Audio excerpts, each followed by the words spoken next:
Welcome to The Mortgage Voice with Jeff Barton, your voice in the mortgage industry. Each week on this program, Jeff and his guests share their expertise, personal anecdotes, and the latest industry news to keep you in the loop. Now, to provide you with insight and help you navigate the consistently changing world of real estate lending, here is your host for The Mortgage Voice, Jeff Barton. Welcome, everybody. I'm Jeff Barton, your voice in the mortgage industry. Thanks very much for tuning into the show this week. KCAA is our station, and we're very excited to continue our long-term relationship with these people. Fred, really appreciate all the work you do, bringing us not only to your celestial audience and your AM, FM stations, but also to the great podcast that you allow us to come to each and every week. I know there's many of them. We won't get to them right now. We're also on a great a great website. It's themortgagevoice.com, as well as a number of other different outlets for the show. But suffice it to say is, Happy New Year. Daryl, Happy New Year to you too. I don't know if you're on air, but I certainly can be. Thank you so much, and I appreciate it. Yeah, thank you. No, I'm glad we could do it. I mean, it's shaky here, and as everyone well knows, anybody in the real estate and mortgage business will tell you, it has been a tough last 6 months. And the reason is because it's uncertain as to when the rates will either get steady or come down more, or obviously going back to the rates. At the beginning of last year, we were at a certain number. Now we're at a different number. We've seen rates climb as high as 7.5% on a 30-year fixed rate loan. That's a huge jump from 3.5%, which it was in January of 2022. But we're in 2023. We're looking to a number of different economic factors to affect rates, as well as how rates are affecting purchases and what is happening in the inventory. If we want to just talk rates, let's just set the stage here as we try to figure out what's going to happen this year and where your particular needs are going to be met if, in fact, you plan to buy or you want to get out there and refinance this year. So the rates on the 30-year fixed, currently 6.54%. You can shop around depending on whether you're an A-paper borrower. And what do we mean by that? We mean if you have a FICO score above 800. And on a quick aside, I had a child of mine in a particular place who needed a co-signed parent. Anybody who's a parent knows what that is. You co-sign on a lease and make sure that there is somebody who can qualify. And my particular credit score for the first time ever was above 800. So I know what that is and how it can affect your ability to get a loan. But if you're in that particular group, this particular rate at 6.5%, let's say on a 30-year fixed rate, is for you. If you're in a credit challenge group, and that would be anything in the 600s, 620, 640, 680, you will not be getting that rate. That's just the way it is. Rates often determine, credit score often determines the type of rate you have and the type of rate you're going to get. On the 15 years, at 5.87, and I love the 15, as everyone knows who's listened to this show, over the number of years we've been on air here at KCAA, that 15-year, if you can afford the extra amount of money it's going to cost you it's just a great product. One, you're over in 15 years. You own the house. It's owned outright. And two, you get a much better rate. Obviously, the difference between 6.54 today at a 30-year fixed rate and 5.87, well, that's a significant amount, close to, well, not close, but pretty close to 3/4 of a point. And that over the 15-year term can really save you a ton of dough. If you add in an extra payment a year, that also is a way by which you can buy down the principal of your loan and get an even lower payment over the term of the loan. The FHA loan is at 6.15. The jumbo loan is at 5.70, and the 5/1 ARM is at 6.20.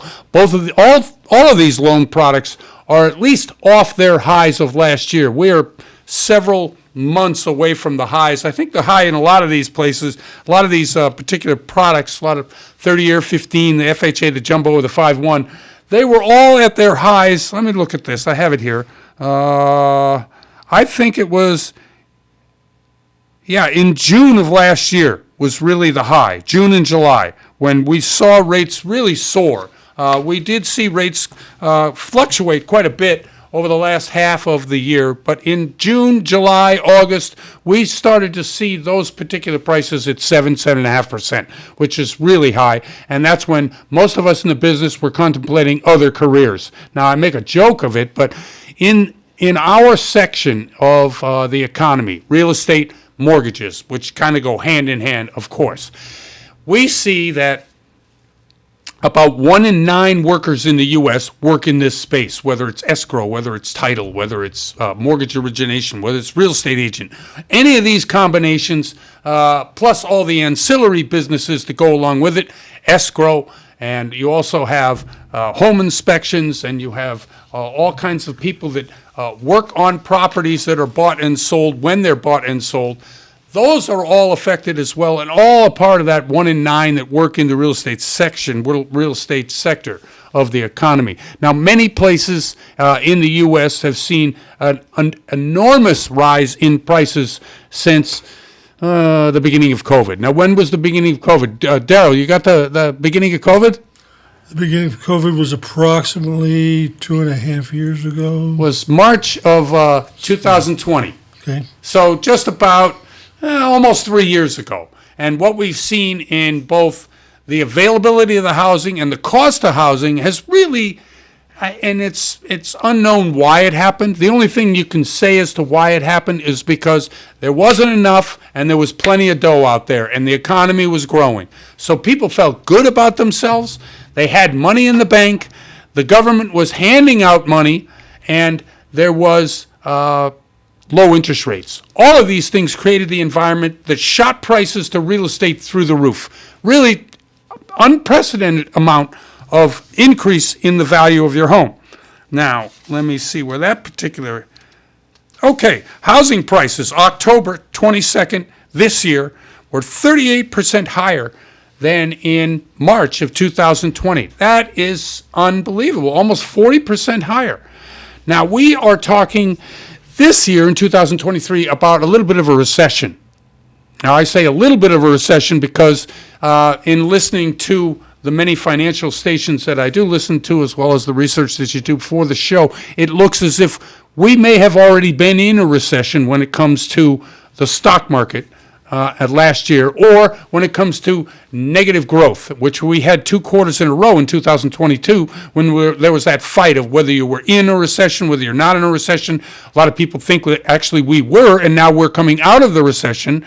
And coming out of the recession, what are we looking at the parameters or the different milestones along the way in order to make sure that the economy is growing? There's employment, there's GDP growth rate, there's the availability of figures from the Fed about whether inflation is under control or whether it's not under control. Are we going to get cuts in the interest rate from the Fed on short-term interest rates that they lend out to member banks? Or what are we going to be able to gauge where we are now and what is going to happen in the future when it comes to what we're doing about the economy? Are we in a recession? Are we not in a recession? All of these things that we look at when we're trying to figure out, okay, you're the consumer out there, you're looking for a home, you want to know if the economy is going to be in good shape, if you're going to be able to keep your job, get a better job, if wages are going to continue to grow, or if we're in a typical market whereby a recession comes in. Now, I say typical market. What I mean by is when we go into these downturns in the economy, when the Fed is squeezing monetary prices because they're raising rates. Let's face it, if the Fed goes from 25 basis points up to almost 4.5 percentage on a short-term interest rates, that's going to squeeze the amount of money that's available to the economy. It soaks up all the excess money that's out there, and what does that actually do? It creates a lending issue for consumers. Consumers are going to have to pay more. Mortgage rates have gone up. So if you're out there and you're looking for a home right now and you're trying to figure out, can we afford this? You have to consider all these things. Okay, are we done with the interest rate hikes by the Fed, which tangentially affects what goes on in the mortgage rate? That's a question you have to ask. Are prices in real estate going to remain as high or continue to grow, as some people have said? Or are we going to get a cut in real estate prices? And is now the best time to buy if, in fact, we're going to see a 10 to 20% reduction in price over the next 4 to 6 months? Can we afford it financially if mortgage interest rates don't fall to 5% or 5.5%? All of these things are in your consideration and the wheelhouse of what we do on this show each and every week. Anyway, I'm Jeff Barton. I'm your voice in the mortgage industry. Thanks for tuning in, and we'll be right back. You're listening to The Mortgage Voice with Jeff Barton.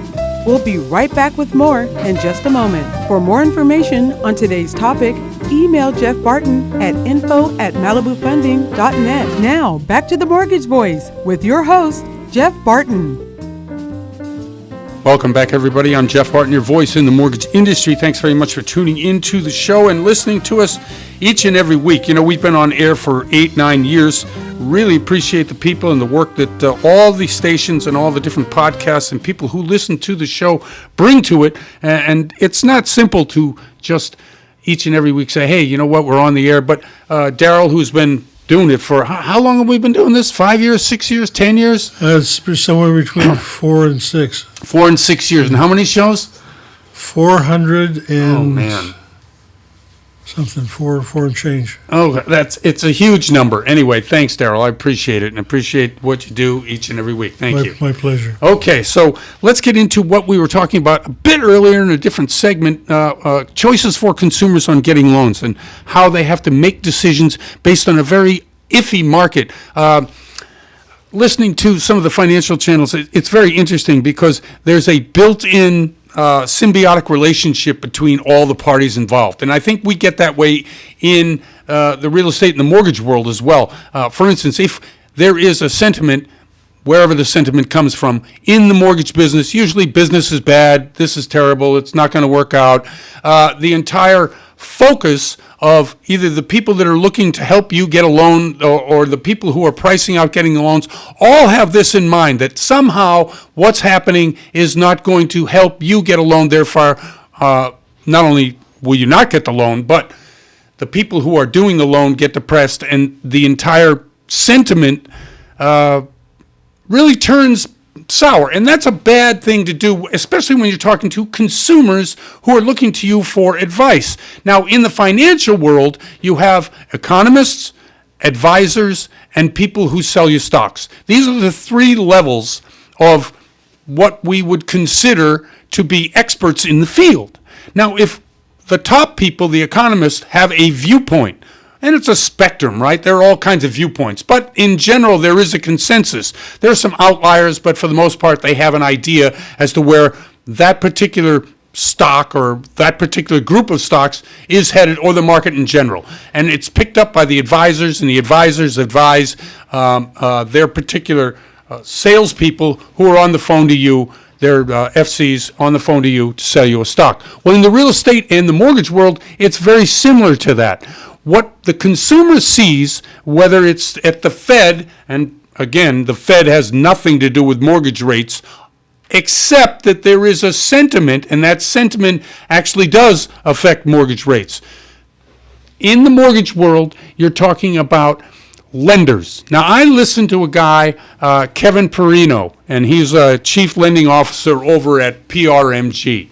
Very smart guy. He's got a great online presence. He just has a very down-to-earth way of explaining things. And he talked about this earlier on a podcast over at Housing Wire, which I listened to. And Housing Wire, by the way, if you want to know and find out information in the mortgage business and in the real estate business, Housing Wire is a great place to go. I go to there and mortgage. What's that one I go to? I don't even remember. It doesn't even matter. So Housing Wire is a great place to go to. I've been out of the circulation of not only talking about this stuff, but also conveying the message to you as a consumer or to my friends exactly what it is. It's Mortgage News Daily. That's what it is. And so in listening to Kevin, he talked a lot about the sentiment out there in the mortgage world and how that is a snowball effect on not having people, when they talk to customers, be excited about the products that they can offer. I maybe not be able to help you because you can't afford a 6% mortgage, but I can tell you about 7 different products which are new to the marketplace, which will bring you to a place where you need to get when mortgage rates either come down or you have more money to invest either in your home or your investment property. And these are the types of ways to talk to clients to get them considerably more information in a positive way. If you receive information in a positive way, you're more likely to remember that there are solutions in any market, especially when you want to get out there and buy. So we talked some about the rates where they are today. They're not at their highs, but they're certainly not at their lows. We talked a little bit about inflation. The inflation where it is today is 2 months into a downward trend in the CPI, the core inflationary price. And that's a good thing, because what we want to see is a continued downward trend in inflation. Now, many people who are listening to this have never been through an inflationary cycle. I've been through a couple of them in the 70s and the 80s. There were 2 different time periods where it was bad, and it is as bad today, because what costs today, I mean, back in 73, when I first got introduced to inflation, and there were long lines at the gas pump and all kinds of different things. And we had a president, and President Nixon, who had to freeze prices and freeze wages. Think about that for a second. Do you think that for 1 second could happen today? You can't get people to get in line to get a vaccine. How are you going to get people to get on board if you freeze their wages and freeze prices? It's just not going to happen. So in this particular market, in this particular cycle, what we're dealing with, in order to help you understand, is this a good deal to buy this house now at this particular rate? So we talked a little about Kevin and his positive attitude. We talked a little about how in the stock market you have 3 levels that really make up the world of investing, and they feed off of each other and complement each other to a certain extent, to whereby that's your universe. In the mortgage world, it's really about rates, and it's about the cost of the house, or the price of the house. If you can make those two in more of a, I guess, symbiotic way. For instance, if rates go up, prices come down, you can still afford the house. If prices go up and rates come down, you can still afford the house. Currently, and in the last half of 2022, we were in this cycle whereby, no, what happened is we had prices go up and we had rates go up. So fewer and fewer people could afford the mortgage. So what do we have now? We have prices coming down a little bit.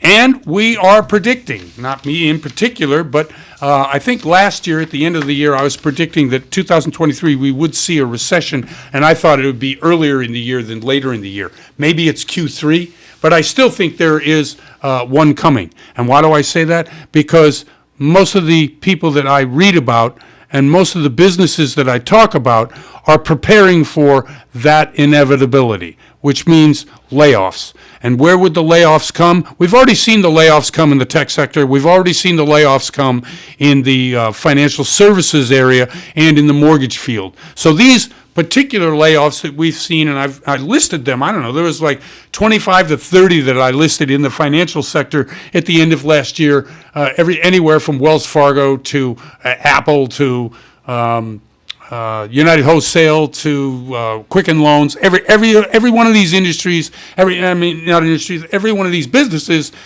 they laid people off, and as a result of that, this is where we are. So have we seen an uptick in the unemployment? That's the one marker that we have yet to see fall, if in fact we are going into a recession, which I think we will. So all of these things together, you're sitting at home, you want to know, okay, great, Jeff, what does all this mean for me? I'm wanting to buy a house.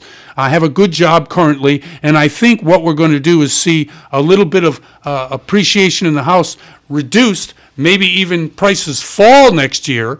Should I be buying that house? I would say you got to wait till the prices fall. Now, I know this is bad for me, it's bad for my market, but at the same time, prices falling on the house you want to buy by 15 to 20%, which could happen in a lot of different markets. I'm going to tell you right now. Prices to fall in COVID boom towns. Now, we all know what COVID boom towns, those are the prices because at-home workers stayed at home or moved into areas that they wouldn't necessarily have moved into. The boom towns themselves, these places where housing prices will fall the fastest, predicted not by me now, Austin, Texas, Boise, Idaho, and Phoenix, Arizona, all big markets, all saw huge 50% increase in their prices. They're now predicting that these particular markets, as well as others, and if you need to find out whether your particular area is on that list, hey, give me a call. Text me, write me. I'll let you know if it's going to be in your area. Now, the KCAA audience is in San Bernardino, Riverside, and in those particular areas, there are pockets that we're going to see some reduction in prices. I'm Jeff Barton, your voice in the mortgage industry. We'll be right back. You're listening to The Mortgage Voice with Jeff Barton. We'll be right back with more in just a moment. For more information on today's topic, email Jeff Barton at info@malibufunding.net. Now, back to The Mortgage Voice with your host, Jeff Barton. Welcome back, everybody. I'm Jeff Barton, your voice in the mortgage industry. Thanks very much for tuning in to the show, for tuning in each and every day. We bring this show to you on a weekly basis. If you want to catch it, video of me talking to my guest as well as, spouting off about whatever I have to say, you can go to YouTube, Jeff Barton, the Mortgage Voice on YouTube, and we've got hundreds of shows there. You can obviously archive and see anything you want, but the current show will be up and ready to go probably in a couple, 3 days. We talk about local goings and doings in the mortgage and real estate world, as well as the macro, what's happening nationally, internationally, that may affect the way you make decisions on whether you're going to purchase or whether you want to refi or what's going on. Maybe you should even wait. With me today is Connie Hernandez, who comes to me from PMA. Been with me many times on this show out in West Covina, and she joins me again today. Connie, Happy New Year. Thanks very much for coming on the show. Happy New Year, Jeff. Thank you for having me on the show. Always a pleasure. Always. Thank you, and I appreciate that. You know, it's been a kind of a I had a lot of stuff go on personally. I got COVID, and I was in a number of different events towards the end of the year, so it was an overwhelming situation. Do you feel overwhelmed at all in this mortgage environment? Oh, sure. Absolutely. I can't imagine anyone not feeling overwhelmed. Mm-hmm. It's a lot to take in a very short amount of time. It's almost like it's a different situation, but if we go back to the crash where everything happened so quickly. Right. And, we had to learn to react very quickly. And those of us who have been around for a little bit, we're still around. So, thank goodness that we've taken good care of our clients over the years. So we have those referral clients that we really love and depend on. So with that being said, yeah, absolutely overwhelmed. The interest rates, the way they just adjusted so rapidly, I'm sure was right. Not just a shock to the little guys or the mid-sized lenders and brokers, but, major shock to the big guys as well, like lots of layoffs, sad to hear, but, there's always those adjustments that we have to learn to go through. No, I think all of that is true. And how are you helping your clients today kind of sort their way through all of this? Certainly there are products and there are opportunities in every market. And now we in the profession say that, but I think it's also true. And we're not just saying it to drum up business, but I think there are a lot of opportunities if you have the patience and also the loan officer or somebody who can show you different options to be able to take advantage of what is out there. Well, you're absolutely right, Jeff. I mean, we're in an industry where it's up to us to understand the market and also guide our clients through situations that they may have. Now, obviously those people that were, I don't want to call it smart enough, but that seen the market and took advantage of those low interest rates. Mm-hmm. I mean, their interest rate is so low. Mind you, if they refinanced under rate and term, their interest rates are probably in the low twos, maybe close to the threes. So now, if they see that they have a possibility of adding an ADU to their home for that extra income, doing those upgrades to their home that they may have needed and put off, they can still get a second, and it's still within reason, because if you really look at their loans blended, it's still not a bad deal, right? And those clients are always going to need us to guide them, find the right second, find the right HELOC. There's a lot of people that are, obviously the baby boomers, they still need help with their reverses. And there's so many options out there. It's up to us to be able to guide them to get into the right option for either the reverse or the HELOCs, the seconds.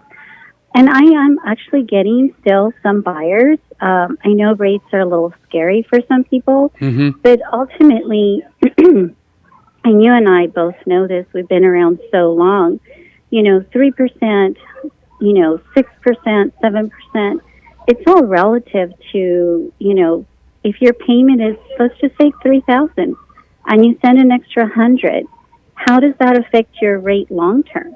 If you can afford that extra $50, $100, you're truly not paying that full 6%, right? If you really look at the overall long term picture. So it's all relative to us being able to explain what those options are. I wanted to get back a little bit to the ADU. I think it's a very interesting way by which somebody can get another unit on their property and maybe rent it out, or be able to bring family home, so that they're reducing their overall cost outlay, that they might be helping the other person get a rental on another property. So you have equity in your property, you have the ability to get a second, and then you have obviously the blended rate. Could you explain a little bit about how you would talk to a client about getting a second to build an ADU, given all those parameters? Well, most definitely. I mean, you do definitely have to do your research and also be able to talk to a broker that understands what the ADU options are. There are some really good opportunities out there for people. It's a very big difference if you're building an ADU from the ground up versus converting a garage. Could potentially be that extra income. Right. Now, again, if you have a very low interest rate, and now you have all this equity in your home, and an ADU, it is based on future value. So that's a huge plus. People are probably not aware of that. The ADU, the interest rate is obviously going to be a bit higher, but if you really look at it, you're gaining that extra income otherwise you wouldn't have. Not only are you getting immediate income to offset that cost of building the ADU, but it's also future value on your property. So if you come to a point where you're retiring, you're downsizing, you've added so much extra value to your property. So I really strongly believe that there's an opportunity for you to add an ADU, whether it's converting a garage, or you have a space in the back of your home where you can convert it to a nice little one bedroom. Right. It's an opportunity that should really be looked at. I love the ADU, and for people out there, ADU is additional dwelling unit.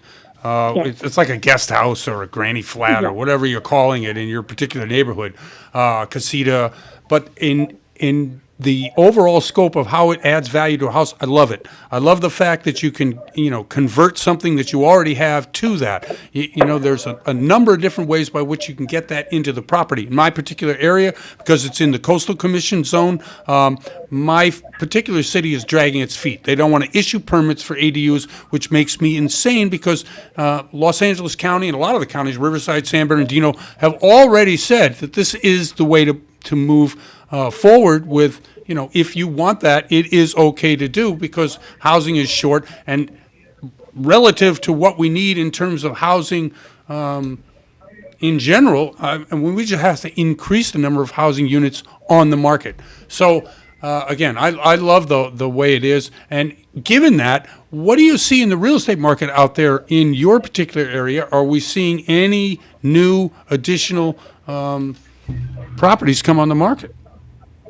Well, that's kind of slow and steady. I think Right. people are just kind of worried about, what's going to happen overall, and they're just being a little bit more cautious. I mean, there's still listings that are new listings that are coming. Obviously, not as many as before because people are a bit apprehensive. I'm going to put my house on the market. Are people really going to qualify with these interest rates? But again, it's always about, finding the right agency to help you, finding the right lender to help you to answer those questions so that if there is a need for that listing to happen, that you have the right information. Now, just kind of briefly, don't want to miss out on mentioning this while we can. Going Okay. back to the ADU, Yep. I have a client that we're working with, and something that was really interesting for LA County, and I'm sure for other counties as well, there are some grants that are available for those people. He applied for a grant, and he received $40,000 towards his development of the ADU unit for his home. That's a huge help. Yep. Especially because, ADUs are not as inexpensive as they used to be because cost of materials, cost of labor. Right. But it's still an overall great deal, I believe. No, I agree with you very much. Connie, we're up against it. I'm sorry to say. I wish we had more time. Have you back soon. Go for 2023. I hope we have a terrific year. Thank you very much for coming on the show. Thank you, Jeff. Always appreciate it. Thank you. And that's Connie from PMA. I'm Jeff Barton, your voice in the mortgage industry. We'll be right back. You're listening to The Mortgage Voice with Jeff Barton. We'll be right back with more in just a moment. For more information on today's topic, email Jeff Barton at info@malibufunding.net. Now, back to The Mortgage Voice with your host, Jeff Barton. Welcome back, everybody. I'm Jeff Barton, your voice in the mortgage industry. Thanks very much for tuning into the show, listening to us each and every week as we come to you to try to help you make decisions, the better decision that you can make, the best decision you can make for your purchase or your refi, especially January 2023. It's been a tough year, to say the least, the last year, especially the last 6 months in the mortgage industry, as we've seen rates climb to unbelievable high, especially since at the beginning of the year they were so low. Then we also couple that with inflation, which is eating away at people's paychecks, even if they are getting more money, which is another thing that stops people from buying and refinancing loans. And of course, you have the Fed, which is trying to kill inflation, raise their own particular short-term interest rates to their member banks, which in turn, those banks raise their rates on car loans, on credit cards, on any number of other financial products that you, on a daily basis, need in your life. Now, you currently have a mortgage, and you probably have a rate that is smoking. So you're not going to want to change that rate. You're not going to want to do anything other than to enjoy your low payment and to obviously take advantage of the low rate environment that you borrowed in. However, if you've got certain things that go on in your life, I'm an old guy, so in my house, it's medical. This is all we talk about, ailments and medicines. But those particular things cost money. Now, if you're sitting on equity within your home and a low interest rate, what are you supposed to do? There are plenty of things that you can do. Certainly a home equity line of credit, that's a good thing you can do, where you keep your low interest rate, but you are able to tap into the equity in your home at this new rate, but possibly not at the particular large volume. Most loans are hundreds of thousands of dollars, and usually on a home equity line of credit, you can get something for $50, $60, maybe $80, $100,000. That's a good way to look at equity in your home without touching that really good low interest rate. However, you may be one of these people who say, look, I need the equity, larger chunk of it, take it out of my house so I can use it either for investment or for putting in other kinds of real estate. There are a lot of reasons why you want a big chunk of cash. To do that, you would have to look at the marketplace and say, okay, where do I want to be in X amount of years when it comes to this mortgage? Now, do we in the mortgage business see rates coming down or continuing to fall? They were at 7.5%. We're now at 6.5% on a 30-year fixed rate loan. Just as an example, do we see it at 5.5% in 6 months? Well, I'm a pessimistic guy when it comes to rates and how people should be looking at their investment in their own property. Always be conservative, always be protective of whatever you have, as opposed to gamble on something that you don't have. However, do I think they're going to come down? Yes, but not to 5.5%. I think if you see a short-term interest rate, mortgage rates on a 30-year fixed rate at about 6%, 5.75 to 6%, that's about where we're going to see it as at its lowest this year. At its highest, I think we've really settled into this number, mid-sixes for a while. Reason being is that we're seeing inflation come down, and that's a good thing. And it's a good thing because obviously things costing less and not having the worry that things are going to continue to spiral out of control. And that's the worst thing when you're trying to figure out your finances. If you feel you're spinning out of control, i.e. you have no control over what gas prices are, what your home heating oil prices are, what food prices are, clothing prices, education, all of these things have been really going up and up and up last year. But we've seen gas prices fall to their lowest level since the pandemic started. Here in Southern California, that still means pretty high. But for the rest of the country, those people that do listen to the show who are not in Southern California, they're going to say, hey, you're right. Prices for gasoline have really fallen, and that's really helped. Now, what can offset that? The war, China's re-entry into the economic world. All kinds of things can affect that particular calculus. All right, let's get into a couple of the news to use items. And really, they're kind of topics that I had to throw out there just to consider, because it's very, like I say, it's beginning of the year and things to get your feet wet in terms of where information comes from, how you consider that information, and then the best ways to make decisions.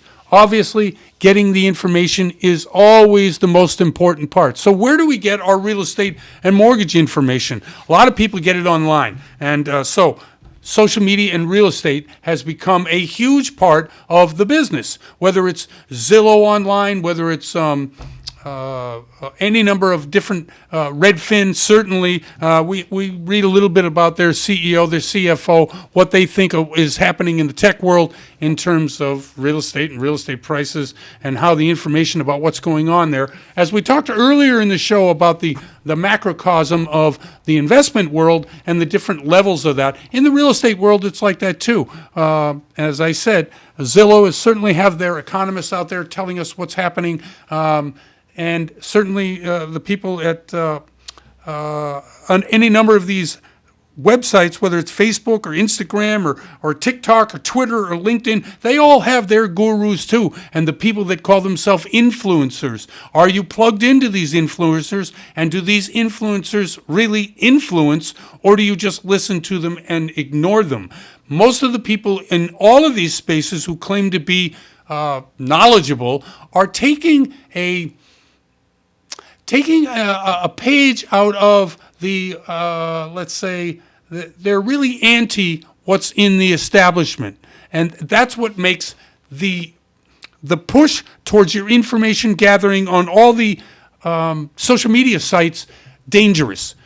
There is an establishment way to look at real estate prices, to look at mortgages, and it's very much as we talk about each and every week. You look to the Fed, you look to Market Watch, and I go to, like I say, Housing Wire and a number of other websites to get my information. But they're very standard places to go, whether it's MSN where you go, whether it's on Yahoo Finance, places where a great majority of people get information about what's going on in the financial world, what's going to help you make decisions about getting a mortgage, about buying a house, about getting into any kind of investment real estate portfolios. Then you have Facebook, Instagram, TikTok, Twitter, LinkedIn, and any number of other social influencers that talk to a great number of people, but the information is anti what the establishment is. So if the establishment is saying, hey, you shouldn't buy Bitcoin. You shouldn't buy any of these types of cryptocurrency. And Bankman-Fried is saying, you should buy it. Well, the danger is, everybody sees what happens to FTX, right? And there are still a number of people out there who support cryptocurrency or or that type of investment. But that's really anti what the stock market people. Now, I agree, the establishment in all these areas, whether it's political or whether it's financial, and whether it's the stock market or the real estate mortgage world, is suspect. These people are into making money, and you have to take what they say and really sift through it to find what is true. But on the flip side, if you think because somebody on a social media channel says, hey, this is the newest, hottest, really be careful. We've all seen the Bernie Madoffs of the world take people to the cleaners, and we've all seen this particular gentleman do the exact same. And there are many more out there in that world, because the suspension of belief based on the information that you're not getting, because it's misinformation in that particular world, is really dangerous. Now, if you're one of these people like me who investigates both sides and comes to their own conclusion, I'm in the business. I've been in the business 30 years. I really know what's going on. And I also can be sold a bill of goods, no question about it. But for the most part, I am very conservative in both my investment and the way I look at how things are. I suggest you do the same. I know nobody likes unsolicited advice. Thank you very much, my therapist, for telling me that. However, in the radio world, that's exactly what you're looking for. And the advice is be careful, be cautious. Anyway, I'm Jeff Barton. I'm your voice in the mortgage industry. Thanks for tuning in, and we'll be right back. You're listening to The Mortgage Voice with Jeff Barton. We'll be right back with more in just a moment. For more information on today's topic, email Jeff Barton at info@malibufunding.net. Now, back to The Mortgage Voice with your host, Jeff Barton. Welcome back, everybody. I'm Jeff Barton, your voice in the mortgage industry. Thanks very much for tuning in to the show. Each and every week, we bring to you information that helpfully gets you to where you want to go this year in the real estate and the mortgage world. I know rates have gone up. I know that's not a great sign. But there are some opportunities, there are some things that you can do with which to set yourself up if prices fall dramatically. And you're out there, you're looking for a home, you've been looking for a home, you went through the time where you had to fight with 15 other offers at the same time. Well, we may see some real estate prices fall. There is prediction of 15 to 20% in a number of different markets, and we certainly are going to see rates fall somewhat. We've seen them come off their highs. They were one thing, now they're down in about 6.5 for a 30-year fixed. That's a point less than their high was, the high that they were last summer. Now, one of the things that we've seen in the marketplace recently, and I have run into it in what they call an EPO. An EPO for mortgage lenders means that if somebody pays off or sells a house prior to 6 months after the loan is done, the money that is lost by the company that sold the loan to Freddie Mac or Fannie Mae has to go to the broker or the company that originated the loan and get reimbursed. That's in all the contracts in all of these situations. So EPO, yes, it smacked me in the head. So we dug into it really a lot, and we tried to figure out what the heck happened, because the borrower paid for the commission, so we knew it wasn't a loss as a result of that. But why, in fact, did the property owner refinance? So we dug into it, and what we found out was, no, the property owner did not refinance. There was an issue with their employment, and they ended up having to sell the property, but they had to sell the property at a loss, $100,000 loss. And we were aghast. We were like, what? Well, how did you sell a property at a loss in a market? Well, in many markets around the country, what we've seen is the value of the property has declined over the last 90 to 180 days from when they purchased the property. So therefore, because they had to move, the job situation changed, they either laid off or they were being relocated, the property that they bought at one number, let's say $500,000, property is now worth $400,000. So what happens in a market, and we talk about it a lot on this show, what happens when the homeowner has to sell a property at a loss? In 2008, lots of times we did that. We had to sell the property at a loss because the property just wasn't worth it as much as it was when they bought at the peak. That's what's happening now. The peak of real estate prices were let's say June of 2022, where prices had reached the pinnacle in every area. Now, 6 months later, prices have come off so much that this particular borrower lost $100,000. Now, are we going to have to pay that EPO? I don't know. We're working it out anyway. The point of the story is that if you're in a situation right now where you have a property that you are underwater on, term we haven't used in a while, underwater meaning you owe more than the property is worth, what are you to do? Now, back in the day, and we're calling the day 2008, 2009, 2010, people would just walk. Hey, I'd rather have, a bad credit than have to pay on a property that isn't worth what I'm paying for. Now, it made some logical sense. In this market, I'm not quite so sure, and here's why. We're looking at possibly a 15 to 20% reduction in the price of the home. Now, if you bought the home in 2019, from 2019 to today, there's been a 38% increase in the value of your property. So anybody that bought a property in 2019 should be okay, even if you have 15 to 20% reduction in the price of the value of your home. You should be okay. You're still, making money on the property. So those loans should be pretty good. So we're talking about loans then, let's say 2020. No, those loans should be pretty good too. So really we're talking late 2021 through mid part of 2022 before prices started to actually fall again. So for about a year, we had a number of homes that were sold. Should those people panic or walk away? No, I don't think so. The reason is because this particular economic cycle, depending on how you look at it, what news you look at, we're not seeing the type of unemployment numbers which would drastically alter the value of your home. Meaning that people who are unemployed probably aren't going to pay their mortgage. That's what I'm talking about. So we're seeing people continually work. The labor market is still tight. And so if this holds through what we're considering now coming out of a recession that happened last year, the 2 straight quarters of downturn in GDP, if that is true, then we should see an increase in prices, or at least the value returned to what they paid for it within a couple of years. Now, if you were back in 2008 and you were underwater and you didn't have a job, well, obviously you're not going to pay your mortgage. You can't. Well, that happened to millions of people at the time, which is why the housing market crashed the way it did.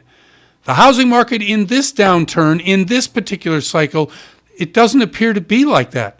The loans are good, so the banks are solid.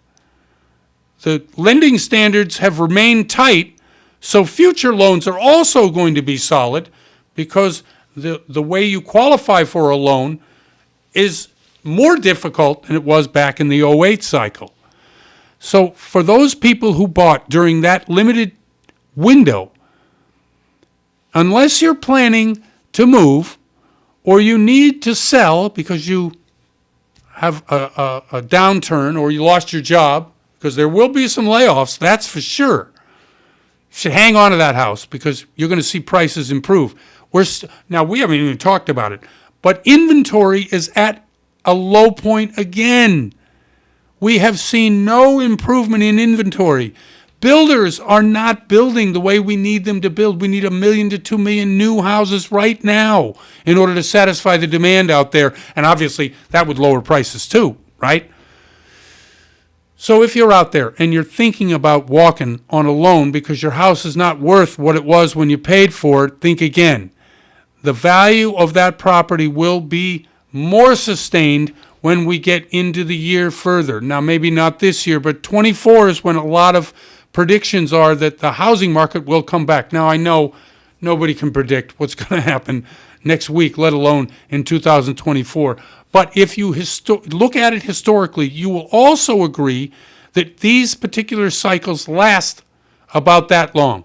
And because we're looking at already coming out, some economists are saying, of the recession because it happened last year, what we're looking for is an improvement in not only inflation, not only job growth, which could happen as a result of coming out of the recession as opposed to going into the recession. Anyway, hang on to your house. I'm Jeff Barton, your voice in the mortgage industry. Thanks very much for listening to the show this week and every week. Go to YouTube if you want to see me. You want to see pictures of me and my smiling face. Jeff Barton, the Mortgage Voice, and we'll see you next time. Thanks. You're listening to The Mortgage Voice with Jeff Barton. For more on today's topic, visit www.malibufunding.net.